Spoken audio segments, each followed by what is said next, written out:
Thank you, everybody, for being here today. I grew up in the San Fernando Valley, playing with friends, having adventures with my dog, and always learning from my family. I am Mohawk, Mexican, and German. I'm an entrepreneur and a scientist, a Valley kid, and the youngest of four raised by a single mom who taught us that education opens doors and that when doors don't open, you come back with the hammer. Every piece of that is in this work. This capstone is dedicated to her and to all the others who've had to open doors by breaking windows to get in first. For my capstone, I created a nonprofit business plan for Turtle Island Wise, connecting underrepresented communities to place, one field study at a time.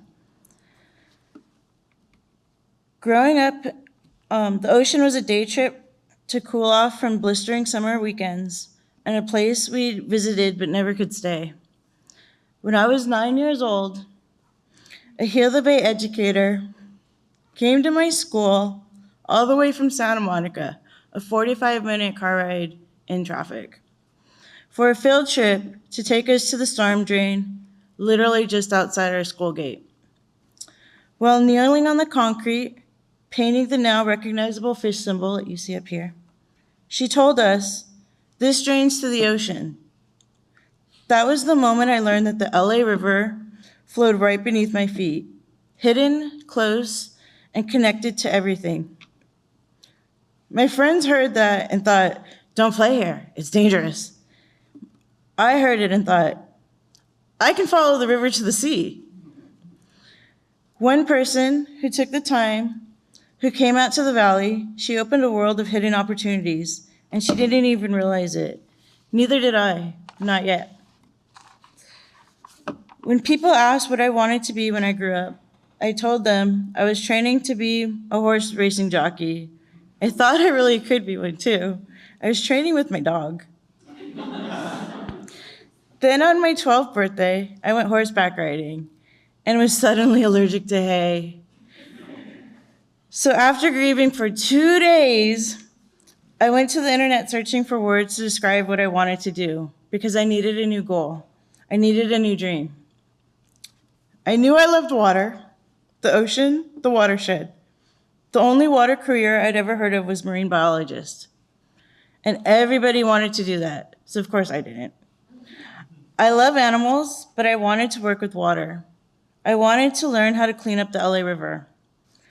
That search is how I found Scripps Institution of Oceanography.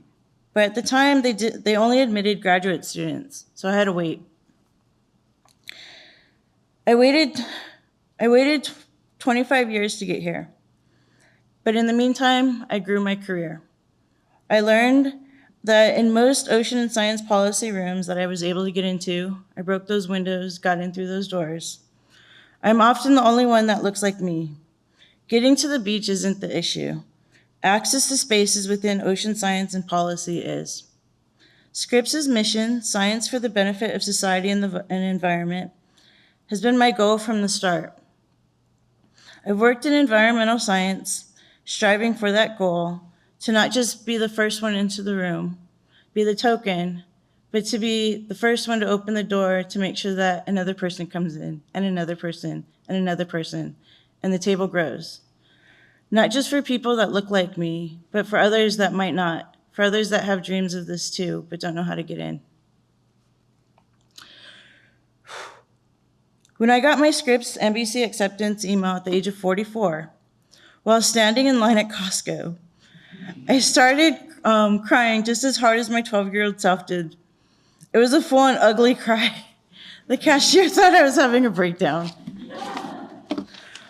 One day, on the first day of the NBC program, we were told to challenge ourselves. I took that direction and ran with it. With everything I had, sometimes with tears in my eyes, always with intention. My business plan is science-based. It's a thought experiment on paper to see if my nonprofit can flourish, and the answer is always a resounding yes. Scripps gave me the tools to succeed, and the NBC program gave me the flexibility to gather as many tools as possible for me and for Turtle Island Wise. In these photos, you can see some of the classes I took in ocean law and policy, water pollution, environmental economics, indigenous film, and environmental justice, and especially the really fun classes, the field studies. One of my favorite things coming here is I knew I was a scientist, but I had imposter syndrome.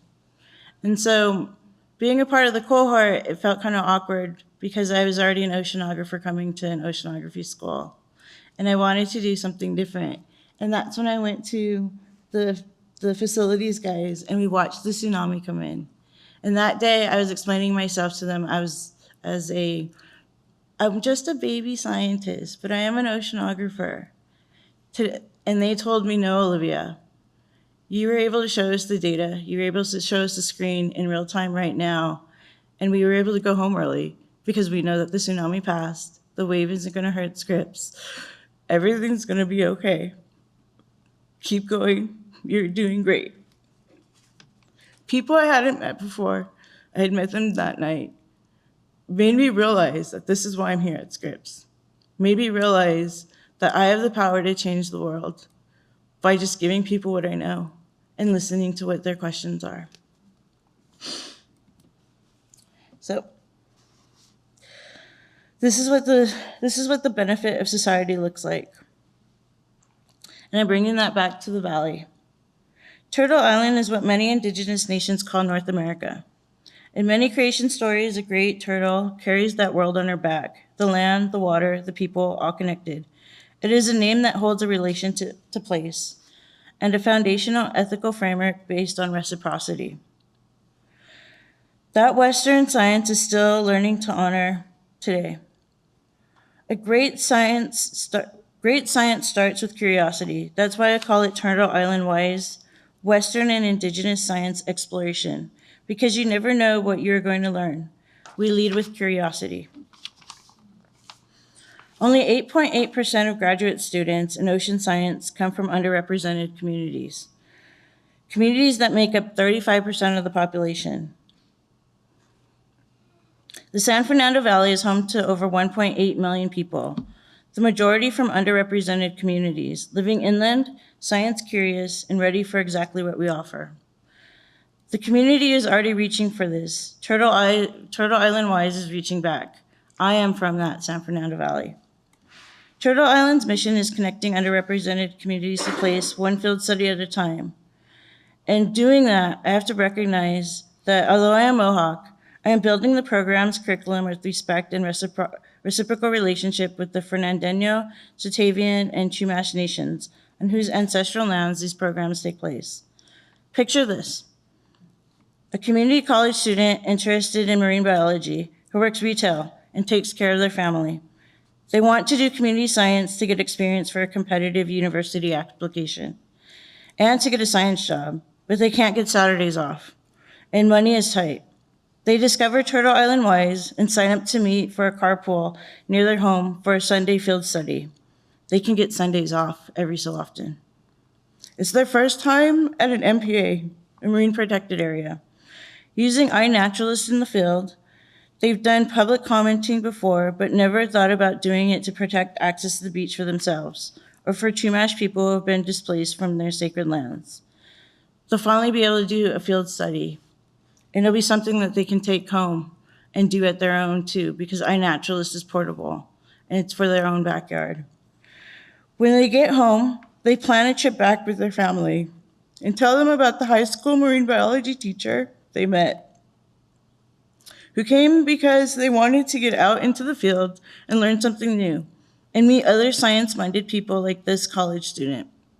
This story is a compilation of different people I've met. This story is part of my story as well. I was that community college student.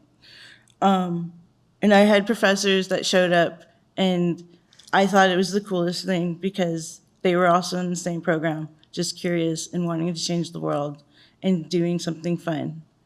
And that's why we have that, and this is what Turtle Island does and what it's being built for. Oops, sorry. Our first field study event is tentatively scheduled for September 6, 2026, Point Dume in Malibu, for California Diversity Week. It was chosen for its accessibility options and exquisite biodiversity. Come as you are and bring someone with you. Programs are self-sustaining through sliding scale contributions with grant funding, building capacity to grow. The California Coastal Commission Welltail Grant reserves half its funding specifically for indigenous-led organizations. Turtle Island-wise qualifies on both accounts. We are also building toward NOAA, the EPA, and the Los Angeles Foundation.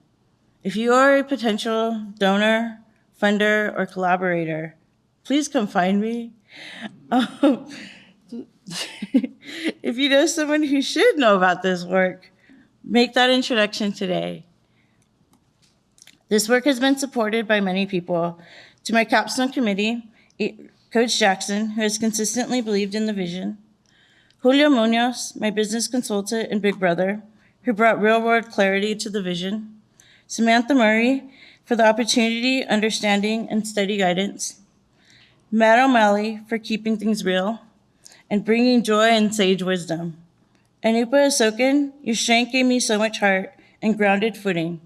You saw my abilities when I was afraid to speak them aloud. I'm so grateful for every one of you.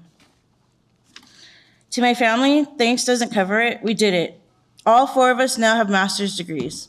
Mom is so proud of us and how we stuck together and supported each other. I made it through this year because of all of you. To my pets, you taught me more than I could ever have learned in a book. To my friend Josh Zierton, words cannot accept my gratitude. He was my IT tech. To everyone who helped me along the way, the mentors who opened the doors, the colleagues who showed up, the community members who trusted me with their time and their stories, and to my friends who answered calls and kept me sane and laughing. We were all connected. Thank you.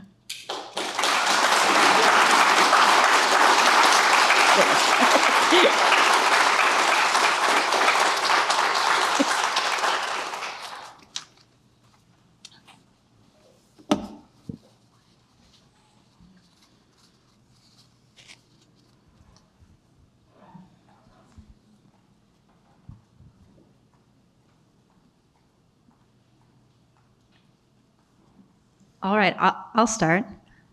Great presentation, Olivia. Thank you for sharing it with us. There's so much of you in this presentation and in the organization that you're starting for the audience of you, right? So I really appreciate you sharing this. It's so honest and so authentic. Coming to Scripps was a dream for a long time. Yeah. What are you the most proud of? You've done so much in your time here. What makes you the most proud looking back on it now? So one of the things I did, I got a micro MBA here as well, but I took a bunch of business classes, became an entrepreneur. I also became the first MBC student to be in the Graduate Professional Student Association. So I was the student government rep for all of UCSD for Scripps. In that role, I've been able to help out other students, not just do science, but also go do art presentations around the world. We've spoken up on behalf of students for food securities with basic needs. In the parking lot today, you'll see around handicap spots, a little QR code asking for surveys. Being a part of GPSA, I was also a part of the transportation committee. And so I was able to speak up and ask the question for those that kept coming to me saying that they're having trouble parking with disabilities. And so instead of just having it at Scripps, it's all across the UCSD's campus. I think my learning more about policy and being in a policy position helped me learn and grow to be able to build this nonprofit even better, but also it gave me that what I talk about is connection to place. I have a foothold here, and it's been my dream to come here. I built here. And now that I'm here, I'm leaving a legacy behind, and I'm going out into the future. So when these students are done, my cohort's ready, and they want to come and just hang out and go do a field study with me somewhere, they're more than welcome to. And if they want to teach something as a part of my nonprofit, they're more than welcome to take the podium and the stand because I'm also a student here. And I'm a student, part of my own nonprofit. So that's, I think, what the most proud I am, is that I was able to represent Scripps, and also be the first one to do it for NBC, which is amazing. Very well said. Michael? Oh, sorry. Hi, Olivia. Great presentation. I wanted to ask a question about your business plan. What is your timeline moving forward after you graduate from this program? So I will be starting pretty much immediately right out the gate. I'm still that jockey, right? The gate opens, I go. Graduation's June 12th or July 12th. Yeah, June 12th. I will be doing more marketing, going through doing analysis to see market analysis. And I'm also going to be talking to the Native nations, so Chumash and Sotavian, to see if I can get more of them involved. One of the things with being Native is we build community first to build trust. And I have to do that before they'll be excited to bring people into my programs. So yeah, that's my thing. And then I should be out by September 6th for that first meeting at an MPA site. Carolina, you had a question? I think we're going to have to take that question at the refreshment break, unfortunately. Okay. Yeah. Thank you so much, Olivia.